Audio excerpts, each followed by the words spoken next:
ಇಂದು ನಾವು ಕರ್ನಾಟಕದ ಇತಿಹಾಸದಲ್ಲಿ ಹೊಸ ಅಧ್ಯಾಯವನ್ನು ಆರಂಭಿಸಿದ ಮಹಾನ್ ವ್ಯಕ್ತಿ ಮಯೂರವರ್ಮ ಅವರ ಕಥೆಯನ್ನು ತಿಳಿದುಕೊಳ್ಳೋಣ.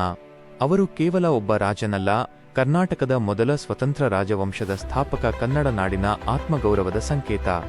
ಬನ್ನಿ ಅವರ ಪ್ರೇರಣಾದಾಯಕ ಕಥೆಗೆ ಹೋಗೋಣ. ಬಾಲ್ಯ ಮತ್ತು ವಿದ್ಯಾಭ್ಯಾಸ. ಮಯೂರವರ್ಮ ಮೊದಲಿಗೆ ಬ್ರಾಹ್ಮಣ ಕುಟುಂಬದಲ್ಲಿ ಜನಿಸಿದರು. ಅವರು ಬಹಳ ಬುದ್ಧಿವಂತ ವಿದ್ಯಾರ್ಥಿ. ಉನ್ನತ ವಿದ್ಯಾಭ್ಯಾಸಕ್ಕಾಗಿ ಕಾಂಚೀಪುರಂಗೆ ಹೋದರು.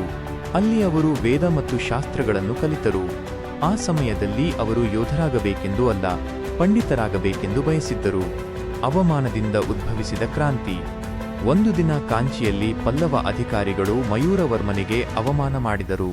ಆ ಅವಮಾನವು ಅವರ ಜೀವನವನ್ನೇ ಬದಲಿಸಿತು. ಅವರು ನಿರ್ಧಾರ ಮಾಡಿದರು, ಇನ್ನು ಮುಂದೆ ನಾನು ಅವಮಾನವನ್ನು ಸಹಿಸುವುದಿಲ್ಲ, ನನ್ನದೇ ರಾಜ್ಯವನ್ನು ನಿರ್ಮಿಸುತ್ತೇನೆ. ಅದೇ ಕ್ಷಣದಿಂದ ಪಂಡಿತ ಬಲ ದಿಕ್ಕಿನ ಬಾಣದ ಗುರುತು ಯೋಧನಾದರು ಮಯೂರವರ್ಮ. ಯೋಧನಾಗಿ ಮಯೂರವರ್ಮ ಅರಣ್ಯಗಳಲ್ಲಿ ವಾಸಿಸಿ ಯುದ್ಧಕಲೆ ಕಲಿದರು. ಸಣ್ಣ ಸಣ್ಣ ಸೇನೆಗಳನ್ನು ಒಗ್ಗೂಡಿಸಿದರು. ಅವರು ಪಲ್ಲವರ ವಿರುದ್ಧ ಹೋರಾಟ ಆರಂಭಿಸಿದರು. ಹಲವಾರು ಯುದ್ಧಗಳ ನಂತರ ಮಯೂರವರ್ಮ ಗೆಲುವು ಸಾಧಿಸಿದರು.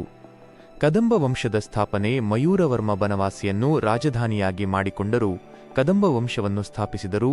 ಇದು ಕರ್ನಾಟಕದ ಮೊದಲ ಸ್ವತಂತ್ರ ಸ್ಥಳೀಯ ರಾಜವಂಶ.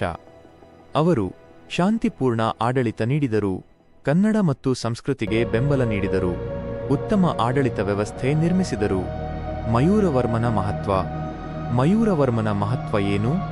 ಕರ್ನಾಟಕದ ರಾಜಕೀಯ ಸ್ವಾತಂತ್ರ್ಯದ ಆರಂಭ, ಸ್ಥಳೀಯ ಆಡಳಿತಕ್ಕೆ ಗೌರವ, ಕನ್ನಡ ನಾಡಿನ ಆತ್ಮಾಭಿಮಾನ. ಅವರಿಂದಲೇ ಮುಂದೆ ಚಾಲುಕ್ಯರು, ರಾಷ್ಟ್ರಕೂಟರು, ಹೊಯ್ಸಳರು, ಹೀಗೆ ಮಹಾನ್ ಸಾಮ್ರಾಜ್ಯಗಳು ಉದಯಿಸಿದವು.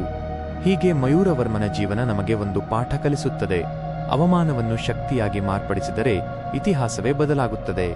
ಅವರು ಕರ್ನಾಟಕದ ಇತಿಹಾಸದ ಮೊದಲ ಹೆಮ್ಮೆಯ ರಾಜ.